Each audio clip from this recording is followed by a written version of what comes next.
जय हिंद दोस्तों, आप सभी का स्वागत है हमारे यूट्यूब चैनल पर। आज हम इस क्लास में कक्षा 10 के भौतिक विज्ञान विद्युत के बारे में पढ़ेंगे, इलेक्ट्रिसिटी के बारे में पढ़ेंगे। ठीक, आज हम पढ़ेंगे इसकी थ्योरी एंड कंसेप्ट। अगर आप बढ़िया से वीडियो देख लेते हैं तो समझ लीजिए कि आपका बोर्ड में और तैयारी में बहुत अच्छा नंबर आने वाला है। देखिए, यहाँ से बहुत अच्छे अच्छे क्वेश्चन बन जाते हैं। ठीक, अगर वीडियो अच्छा लगे तो इसे लाइक, शेयर और सब्सक्राइब जरूर कीजिए। देखते हैं वो सवाल कौन कौन से हैं।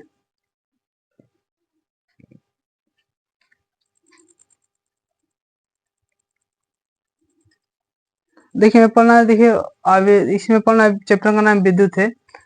तो विद्युत में हमें पढ़ना है कि देखिए कूलाम का नियम, कूलाम है, कूलाम के बारे में पढ़ना है, प्रतिरोध के बारे में पढ़ना है, धारा क्या होती है, वोल्ट मीटर क्या होती है, ये सब इत्यादि सब पढ़ना है।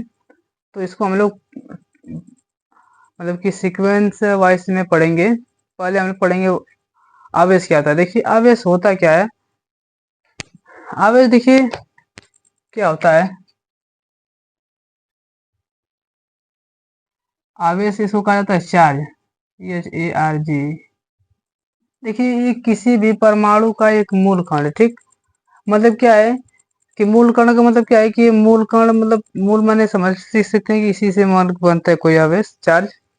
जैसे चार्ज दो प्रकार के होते हैं, या फिर हम कह सकते हैं तीन प्रकार के होते हैं। एक तो धनावेश, ऋणावेश और एक होता है निरावेश। मतलब जिस पर ऐसा भी हो सकता है कि किसी पर कोई भी चार्ज ना हो।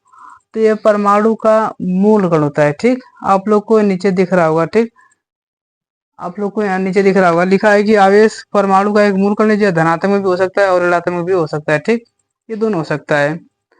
लिखा है कि समान आवेश एक दूसरे को प्रतिकर्षित करते हैं। ठीक, अब ये ध्यान समझिए, लिखा है समान आवेश एक दूसरे को प्रतिकर्षित करते हैं, दूसरा पॉइंट में लिखा है। अब देखिए ध्यान समझिए, अगर ये प्लस आवेश है और ये भी प्लस आवेश है, अगर ये अगर ये प्लस है तो ये इस अगर इन दोनों को पास लेकर आएंगे, अगर मैं थोड़ा को पास लेके जाऊं तो एक दूसरे को मतलब ये इसको इधर भगाएगा और ये इधर भगाएगा। मतलब ये वाला किरण इसको इधर भगाएगा और ये वाला क्या करेगा, इसको इधर भगाएगा। मतलब ये एक दूसरे से क्या हटेंगे, दूर दूर हटेंगे, पास पास ले जाएंगे। तो और विपरीत आवेश रहेगा तो एक दूसरे की ओर सट जाएंगे। जैसे अगर एक प्लस हो और एक माइनस हो तो इसको जब हम पास में ले जाएंगे तो एक दूसरे के क्या हो जाएंगे, इधर जाएंगे और इधर आ जाएंगे, ये आपस में क्या हो जाएंगे, चिपक जाएंगे। ठीक, क्या हो जाएंगे, आपस में चिपक जाएंगे। तो ये है, ये हम लोग इससे कर सकते हैं समान आवेश क्या है, समान आवेश है, और ये क्या विपरीत आवेश है, विपरीत आवेश। ठीक, समान आवेश एक दूसरे को प्रतिकर्षित करते हैं और विपरीत आवेश एक दूसरे को क्या करते हैं, आकर्षित करते हैं, एक दूसरे को क्या हो जाते हैं, सट जाते हैं। तीसरा लिखा है कि कूलाम का मात्रक क्या, देखिए आवेश जो होता है कूलाम की इकाई है। ठीक, आप लोग के पेपर में कभी कभी पूछ देगा कूलाम का मात्रक, आवेश का मात्रक क्या होता है। तो आवेश का जो मात्रक है, आवेश का मात्रक वह कूलाम होता है। क्या होता है,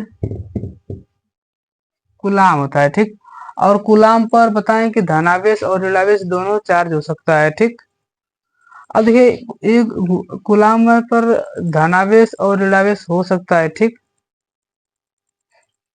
और देखिए लिखा है एक इलेक्ट्रॉन पर कितना आवेश हो सकता है। देखिए एक इलेक्ट्रॉन, देखिए क्या लिखा है, इलेक्ट्रॉन लिखा है, और एक इलेक्ट्रॉन पर कितना आवेश होता है, ये तो आप लोग सबको पता होगा। 1.6 × 10 पर माइनस 19, 19 घात कूलाम होता है,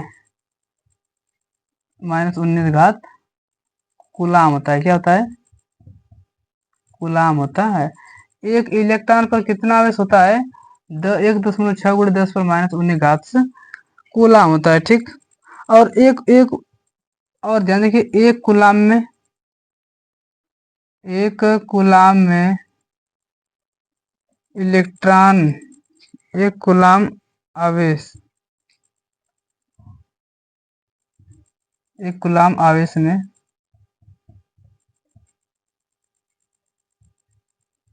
इलेक्ट्रॉन की संख्या देखिए, एक कूलाम आवेश में इलेक्ट्रॉन की संख्या होती है 6 × 10 पर 18। अब देखिए ये कैसे आया है, मैं आपको एक सूत्र बता दूंगा। Q बराबर N इंटू E। यहाँ से हम लोग एक कूलाम पर आवेश कितने इलेक्ट्रॉन होते हैं, इलेक्ट्रॉनों की संख्या क्या होती है, 6 × 10 पर 18 होती है। अभी मैं बता दे रहा हूँ कि ये सूत्र कैसे आया है, ठीक।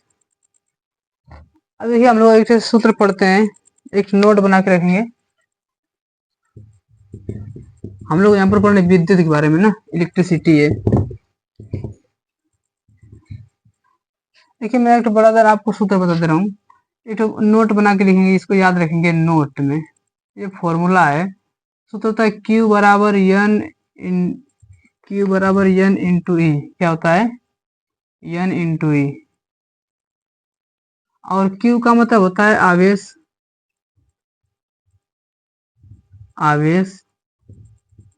N का मतलब होता है इलेक्ट्रॉन की संख्या। और E का मतलब होता है एक इलेक्ट्रॉन पर उपस्थित आवेश। एक इलेक्ट्रॉन पर उपस्थित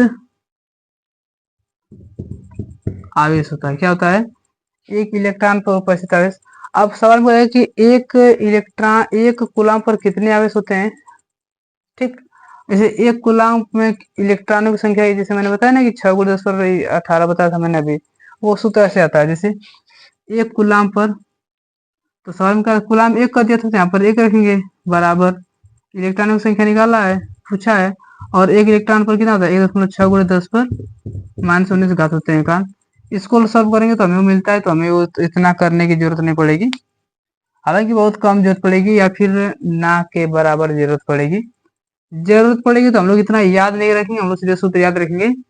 सूत्र से आप लोगों का काम बन जाएगा, Q बराबर N इंटू E का सूत्र याद रखेंगे, ठीक। आगे देखते हैं कोच कौन से इंपॉर्टेंट टॉपिक है। देखिए, आगे पढ़ना है धारा। क्या होता है धारा, इसको मिटा दे रहा हूँ। आगे देखिए, धारा पढ़ना है ना, धारा, ठीक। अब धारा क्या होता है, धारा की परिभाषा तो सिंपल है कि आवेश प्रवाह की दर को धारा कहते हैं, ठीक। आवेश प्रवाह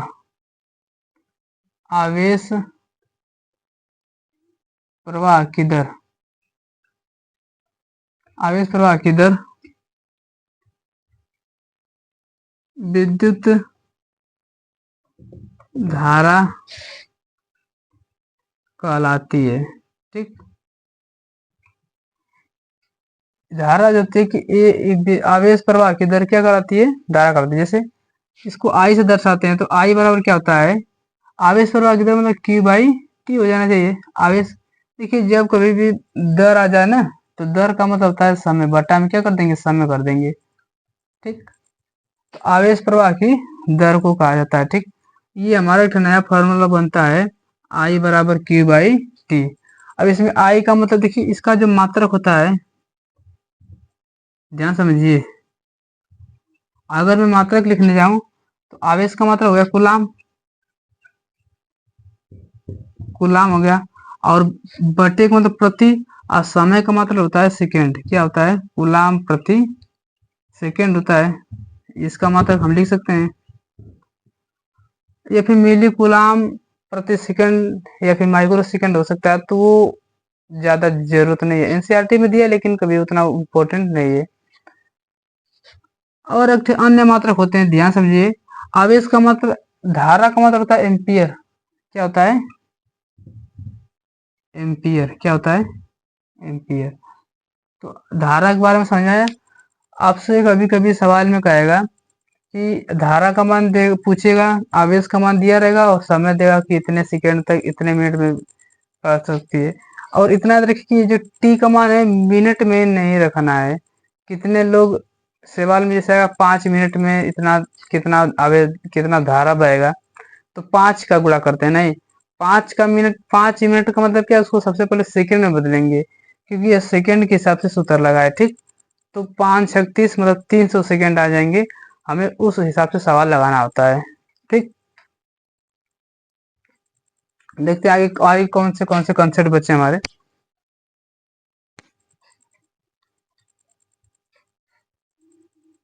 इसको भी लिख ही लीजिए, जैसे लिखा है 1 मिली एम्पियर बराबर 1 मिली एम्पियर। मिली का मतलब 10⁻³ होता है, तो 10⁻³ एम्पियर, एक मतलब एम्पियर होता है, और एक होता है 1 माइक्रो एम्पियर, 1 माइक्रो एम्पियर। और 1 माइक्रो एम्पियर होता है, देखो इसको म्यू से दर्शाते हैं, तो 1 म्यू एम्पियर इसको हम लिख सकते हैं, ठीक। और 1 म्यू एम्पियर होता है 10⁻⁻6 एम्पियर होता है, ठीक। इसको अभी इतना याद रखेंगे बस। आप याद रखिए कि धारा का परिभाषा क्या होता है, सूत्र क्या होता है, मात्रक क्या होते हैं, बस ये याद रखना है। इसको तो बहुत, ये तो सवाल लगाते हैं तो हम लोग को याद हो जाएगा। इसको मैं रफ करता हूँ, ठीक। आगे देखते हैं क्या पढ़ना है।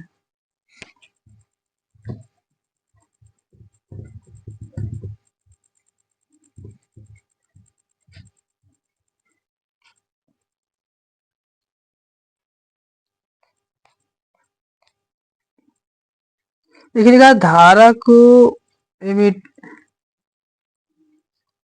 लिखा है कि धारा को एमीटर में नापा जाता है, जैसे जैसे एमीटर कभी कभी देखते हैं परिपथ में लिखा रहता है अमीटर। अमीटर का काम होता है धारा का नापना, ठीक। एमीटर भी क्या करता है, धारा का नापन करता है, मापन करता है। अब ये कुछ प्रतीक सवाल में दिए हैं, या फिर नोट लिख सकते हैं एम्पियर के अमीटर के बारे में, ठीक। एमीटर का प्रतिरोध कम होता है तथा हमेशा श्रेणी क्रम में जुड़ता है, ठीक। एमीटर देखिए मोस्ट इंपोर्टेंट पॉइंट है ये, इतना याद रखिए कि जो अमीटर है AMETER, ये जो एमीटर है वो परिपथ में कैसे लगता है, परिपथ में श्रेणी क्रम में लगता है। क्या लगता है, अभी हम पढ़ाएंगे आपको श्रेणी क्रम समांतर क्रम क्या होता है। श्रेणी क्रम में ना, श्रेणी क्रम में होता है, ठीक। परिपथ में श्रेणी क्रम में लगा होता है, तो श्रेणी क्रम में लगा होता है, में लगता है, तथा इसका प्रतिरोध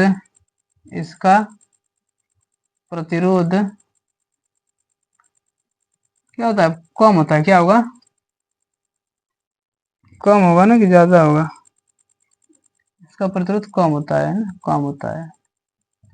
देखिए अमीटर क्या करता है, धारा का नापन करता है, और अमीटर परिपथ में हमेशा श्रेणी क्रम में लगता है तथा इसका प्रतिरोध क्या होता है, कम होता है। और ये क्या करता है, धारा का मापन करता है, ठीक। धारा का मापन करता है, ठीक। धारा का मापन करता है। दूसरा पॉइंट देखिए, लिखा है कि विद्युत धारा की दिशा छोड़िए कोई मतलब, देखिए विभवांतर क्या होता है, विभवांतर मोस्ट इंपोर्टेंट, विभवांतर।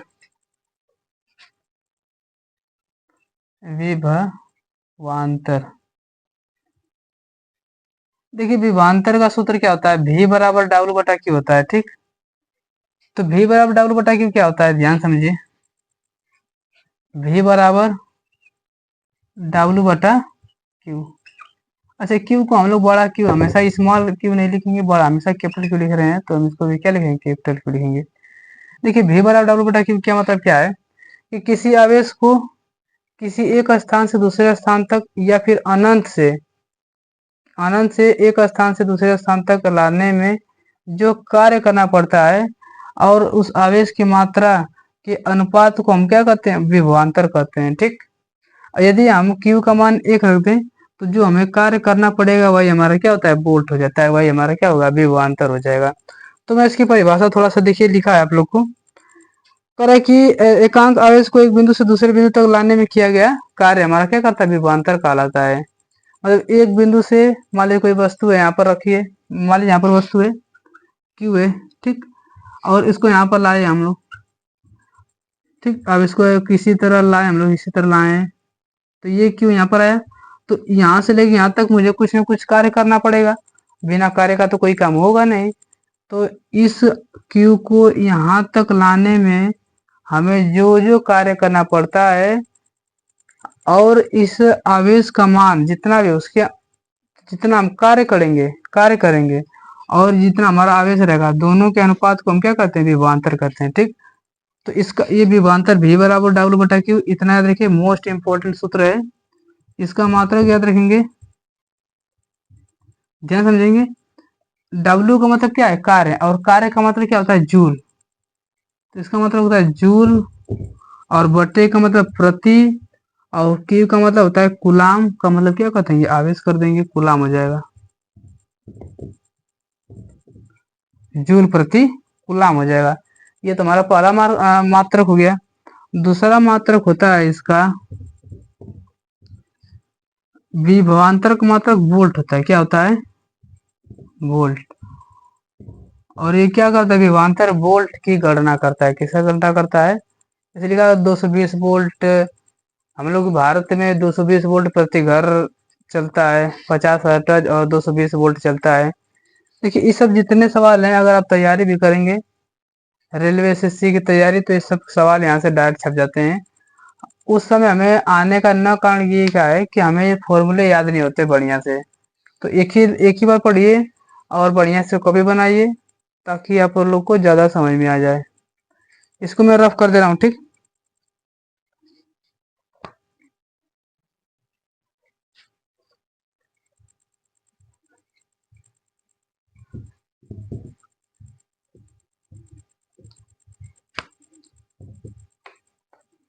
देखिए लिखा है एक वोल्ट मीटर है।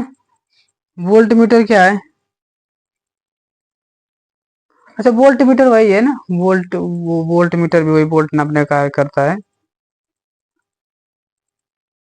विद्युत, अब देखिए लिखा है कुछ, इसमें कुछ इंपॉर्टेंट पॉइंट लिखा है, जैसे लिखा है कि विद्युत धारा हमेशा उच्च विभवांतर से विभवांतर की तरफ बहती है, ये तो सबको पता है कि उच्च विभवांतर से हमेशा निम्न विभवांतर की ओर कोई धारा बहती है।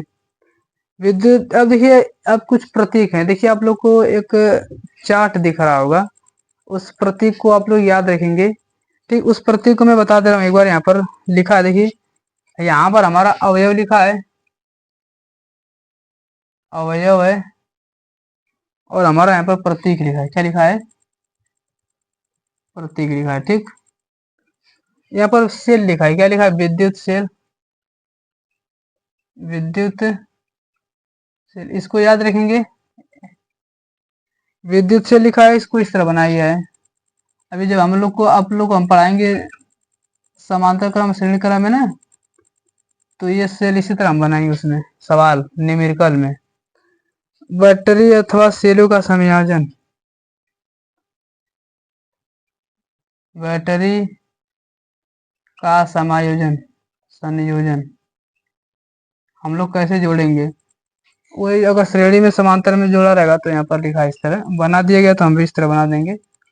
ये सब प्रतीक हम बाद में आपको हम पढ़ाएंगे। ये हमारा प्लस है और हमारा क्या है, ये माइनस हो जाएगा। लिखा है कि खुली कुंजी, क्या बना है, कुंजी है,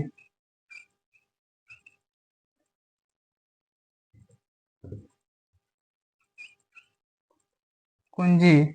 अब कुंजी का मतलब ये खुली वाली क्या है, खुली है। अब खुली है तो इसमें तो धारा प्रवाहित नहीं होगी,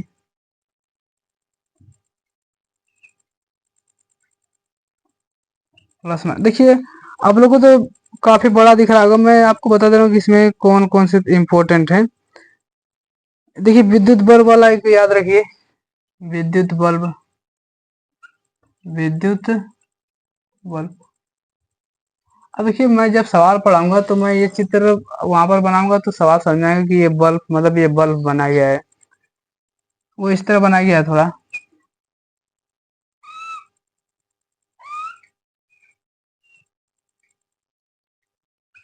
इस तरह बनाया है। ठीक, ये हमारा क्या बल्ब है, BULB बल्ब है। ठीक, और एक ठे प्रतिरोध है, क्या है हमारा प्रतिरोध, प्रतिरोध का सिग्नेचर इस तरह होता है।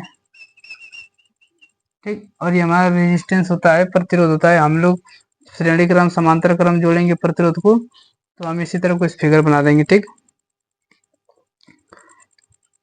एक ठे होता है धारा नियंत्रक, परिवर्ती परिवर्ती परि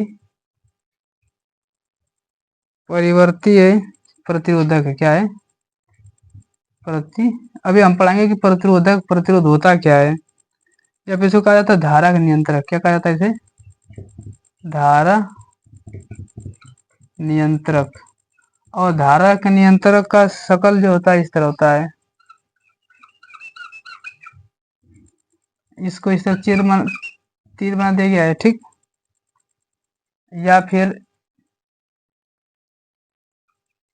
करके इस तरह कोई एरो बना दिया गया है।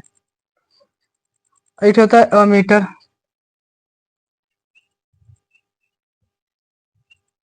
और अमीटर का जो साइन होता है ये दबा के, और यहाँ पर क्या करते हैं प्लस है, और यहाँ पर क्या लिखा है माइनस, ए फॉर अमीटर। एक होता है वोल्ट मीटर, मैंने अभी बताया कि वोल्ट मीटर क्या करता है, बताएंगे थोड़ा वोल्ट मीटर क्या करते हैं। तो वोल्ट मीटर हमारा विभव की गणना करता है। ठीक, कि हमारा कितना विभव है, कितना विभवांतर है, दो सिरों के बीच में विभवांतर है। देखिए मोस्ट इम्पोर्टेंट सीरीज है, और मैंने आपको एक चार्ट की शुरू शुरू में दिखाया था। ये आप मतलब आपको प्रतीक याद होनी चाहिए कि प्रतीक वास्तव में है क्या है। हो सकता है कि आपका कोई ये चित्र बनाएगा और कहेगा कि इस प्रतीक का नाम बताइए, क्योंकि एनसीईआरटी में दिया है। एनसीईआरटी में तो भाई साहब सवाल डिट्टो छप जाएंगे। ठीक, अब हम पढ़ेंगे ओम का नियम, वेरी वेरी इंपॉर्टेंट ओम का नियम। ठीक, इसको मैं रफ कर दे रहा हूँ।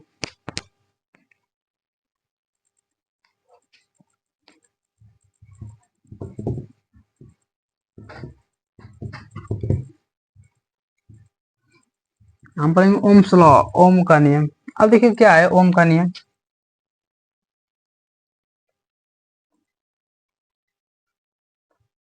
ओम का नियम, OHM लॉ, ओम्स लॉ।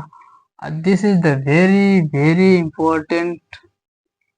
ठीक, वेरी वेरी इंपॉर्टेंट, इसको याद रखिए। ठीक, और देखिए याद करना कुछ नहीं है, इतना देखिए कि जो यदि किसी धारा, यदि किसी प्रतिरोध में या किसी परिपथ में धारा प्रवाहित करेंगे तो बताइए धारा प्रवाहित करेंगे तो विभवांतर भी उत्पन्न होगा। अगर विभवांतर उत्पन्न होगा तो उसमें कुछ ना कुछ बाधा भी आएगी। तो देखिए परिभाषा कैसे दी जाती है, यदि किसी परिपथ में हम धारा प्रवाहित करें तो उनके सिरों के बीच क्या विभवांतर उत्पन्न हो जाता है, और विभवांतर उत्पन्न होगा तो उसके साथ प्रतिरोध भी उत्पन्न होगा। तो क्या परिभाषा देंगे कि यदि किसी सिरों के बीच में जोड़ा जाता है, परिपथ में धारा प्रवाहित की जाती है, तो जो उत्पन्न विभवांतर होता है वो प्रतिरोध के समानुपाती या अनुक्रमानुपाती होता है। ठीक, अर्थात भी अनुक्रमानुपाते आर। ठीक, वही मैं यहाँ पर अपने सुंदर सुंदर राइटिंग में लिख दे रहा हूँ। आप लोग को यहाँ पर नीचे भी एक फॉर्मूला दिख रहा होगा, या फिर मैं यहाँ पर लिख दे रहा हूँ, जो आपको अच्छा लगेगा आप लोग वहाँ पे लिख देंगे। ठीक, लिख देंगे यहाँ पर, जब किसी परिपथ में, जब किसी परिपथ में धारा प्रवाहित प्रवाहित की जाती है तो उसमें विभवांतर विभवांतर उत्पन्न हो जाता है। उत्पन्न विभवांतर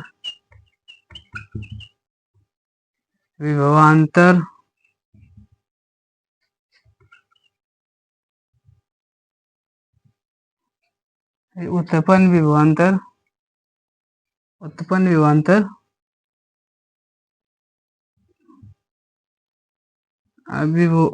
विभवांतर प्रतिरोध के अनुक्रमण उत्पन्न विभवांतर धारा के अनुक्रमानुपाती।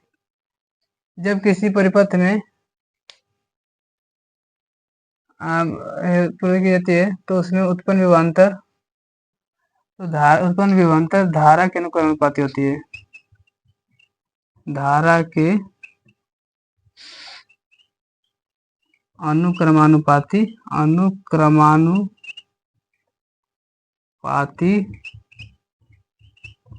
होती है। ठीक, अब देखिए मैंने क्या लिखा है कि जब किसी परिपथ में धारा प्रवाहित की जाती है तो उसमें उत्पन्न विभवांतर उत्पन्न हो जाता है और उत्पन्न विभवांतर धारा के अनुक्रमानुपाती होता है। ठीक, तो देखिए तो जो उत्पन्न विभवांतर व धारा क्या हो जाएगा अनुक्रमानुपाती, तो भी प्रोपोर्शन क्या हो जाएगा, आई हो जाएगा। ठीक, अब बताइए मैंने ये तो लिखा था कि जो उत्पन्न विभवांतर है वह धारा के अनुक्रमानुपाती होता है, और जब भी अनुक्रमानुपाती का चिन्ह हटता है तो कोई ना कोई क्या आता है, नियतांक आ जाएगा। तो मैं यहाँ पर लिख सकता हूँ भी इसको तोड़ूंगा तो बराबर आएगा और आर लिख दूँ और आई से अब देखिए मैं यहाँ पर क्या कर सकता हूँ कि भी, भैया आप लोगों ने नियम पढ़ा होगा कि जब कभी भी अनुक्रमानुपाती का चिन्ह हटता है तो कोई ना कोई नियतांक आता है ना, और ये नियतांक की जगह हमारा आर आया है और आई है तो उसी तरह आई है। ठीक, यहाँ पर मुझे आर का मान जब मैं निकालना रहेगा तो आर बराबर हमारा क्या मिलेगा, भी बटे आई। तो आर बराबर हमारा क्या मिलेगा, भी बटे आई। ठीक, आर बराबर भी बटे आई। अब आर बराबर भी बटे आई तो जहां हमारा आर क्या है, जहां आर हमारा क्या है, प्रतिरोध है, क्या है हमारा, इसी का मान क्या है, प्रतिरोध है। जहां हमारा आर क्या प्रतिरोध है, भी क्या हमारा विभवांतर है,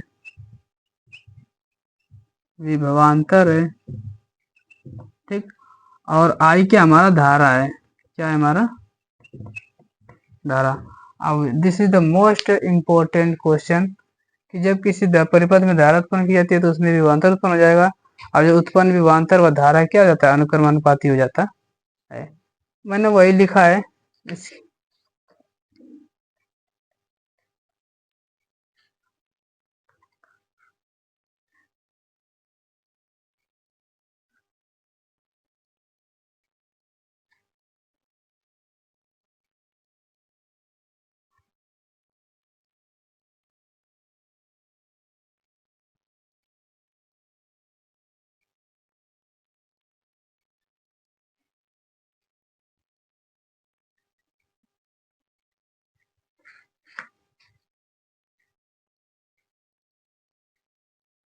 देखिए अब ये कहना क्या चाहता है पूरा, हम इसको थोड़ा ग्राफ से देखें तो देखिए यहाँ से देखेंगे, अगर मान लीजिए हमारा भी और आई है, क्या हमारा भी है और मान लीजिए आई है।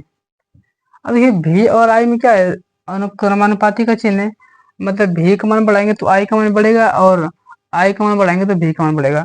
तो जो इसका सीधे ग्राफ होता है इस तरह होता है। ठीक, देखिए भी का मान बढ़ रहा है तो आई का मान बढ़ रहा है, भी का मान बढ़ेगा तो आई का मान बढ़ रहा है, मतलब ये दोनों क्या एक दूसरे के अनुक्रमानुपाती है। ये भी बढ़ेगा, ये भी बढ़ जा रहा है, यहाँ से देखेंगे ये भी बढ़ेगा तो ये भी बढ़ जा रहा है। ठीक, ये एक दूसरे क्या है, समानुपाती है।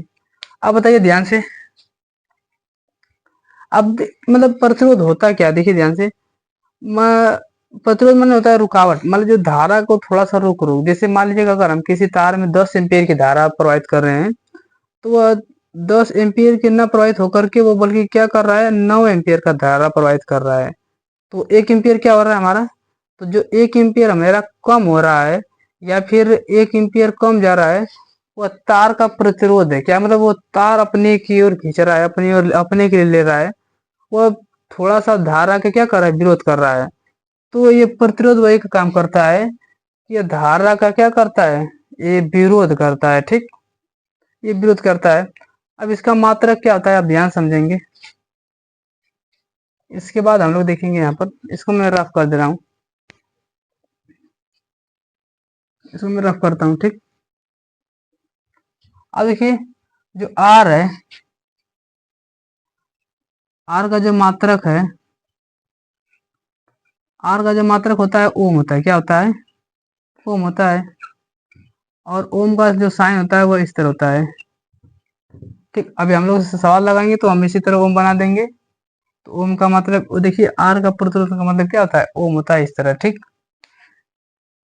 अब आप देखो, अब हमारा तो अब से लगभग में सब खत्म हो गया। अब हम पढ़ेंगे कि ये प्रतिरोध हमारा किस किस पर निर्भर करता है। देखिए आप लोग में तो डायरेक्ट बस सूत्र लिख दिया, सूत्र भी नहीं लिखा है। वो सूत्र हम एक बार जरूर आपके सामने लिख देंगे। ठीक, आपके सामने सूत्र लिख दिया जाएगा और हम वहां से बता सकते हैं कि वह ये जो प्रतिरोध है, ये जो आर है, ये किस किस मानों पर निर्भर करता है। ठीक, इसको रफ करता हूँ।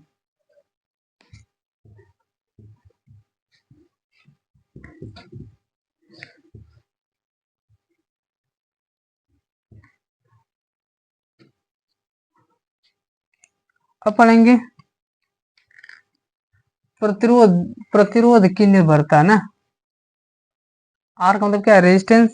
रेजिस्टेंस की क्या कर देंगे, निर्भरता पढ़ेंगे। प्रतिरोध आर, निर्भरता, निर्भरता मतलब आर किस किस पर निर्भर करता है। ठीक, एक तो सूत्र होता है आर बराबर रो यल बटा में ए। ये फॉर्मूला आता है आर बराबर रो यल अपान ए होता है। ठीक, रो का मतलब प्रतिरोधकता होता है ना, रेसिसिविटी होता है अंग्रेजी में। यल का मतलब लंबाई और ए का मतलब क्षेत्रफल है। ये हमारा क्या है, प्रतिरोधकता है। प्रतिरोधकता है। ये हमारी लंबाई है और ये हमारा ए क्या है, जो तार रहेगा, तार का क्षेत्रफल है। क्या है, तार का क्षेत्रफल है। अब देखिए ये सूत्र आपको बता रहा होगा कि हमारा जो प्रतिरोध किस किस किन किन बातों पर निर्भर करता है ना। तो ये देखिए 4 बातों पर निर्भर करेगा। ठीक,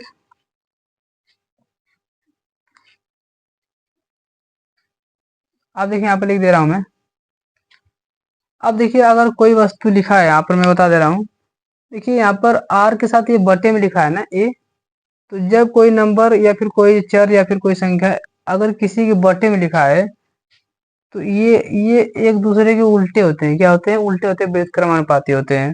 मतलब आर का मान बढ़ेगा तो ए का मान घटेगा, अगर ए का मान घटेगा तो आर का मान क्या होगा, बढ़ जाएगा। ठीक, जैसे मैं आपको एक उदाहरण ले रहा हूँ। मान लीजिए कि आर पी बराबर है के बाई 3। मान लीजिए कोई सूत्र मान लीजिए हमने लिया।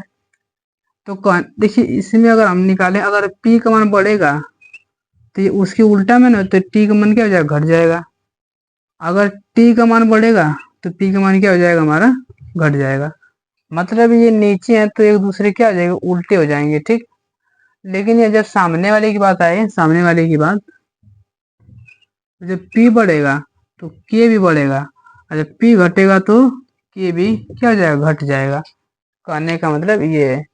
अब देखिए यहाँ से तो स्पष्ट दिख रहा है कि जो ये किस पर निर्भर करता है, प्रतिरोधकता है, तो पदार्थ की प्रकृति पर भी निर्भर करेगा। तो देखिए जो R है, पहला पॉइंट R है, R किस पर निर्भर करता है, प्रकृति पर ना। तार की प्रकृति पर पाला। अब देखिए, जैसे अब सोना अब जैसे सबसे ज्यादा माना जाता है कि सबसे ज्यादा जो विद्युत धारा प्रवाहित हो जाती है एकदम सीधे, वो होती है चांदी के तार में। लेकिन भाई साहब, चांदी की तो हम लोग अपने घर में चांदी के तार क्यों नहीं लगवाते भाई साहब? चांदी के तो एक पायल खरीदने जाओगे तो 100 रुपए में 2 जोड़ा मिलता है, वो भी एक बीते का। तो उतना हम लोग महंगा अपने घर में नहीं लगा सकते हैं चांदी के तार। ठीक, इसीलिए हम लोग कॉपर का तार लगाते हैं। कॉपर में भी लाइन हरास होता है, विद्युत हरासमेंट होता है, लेकिन हमारे वो बजट के अंदर आ जाता है। लेकिन हम चांदी के तार नहीं लगा सकते हैं, क्योंकि चांदी के तार में बहुत ज्यादा क्या हो जाएगा, खर्चा आ जाएगा, रुपया हो जाएगा। ठीक, तो तार की प्रकृति पर निर्भर करता है कि तार किस पदार्थ का बना होता है। दूसरा, तार की लंबाई पर ना, तार क्या है, लंबाई पर, तार की लंबाई पर। तीसरा क्या दिख रहा है, ये दिख रहा है।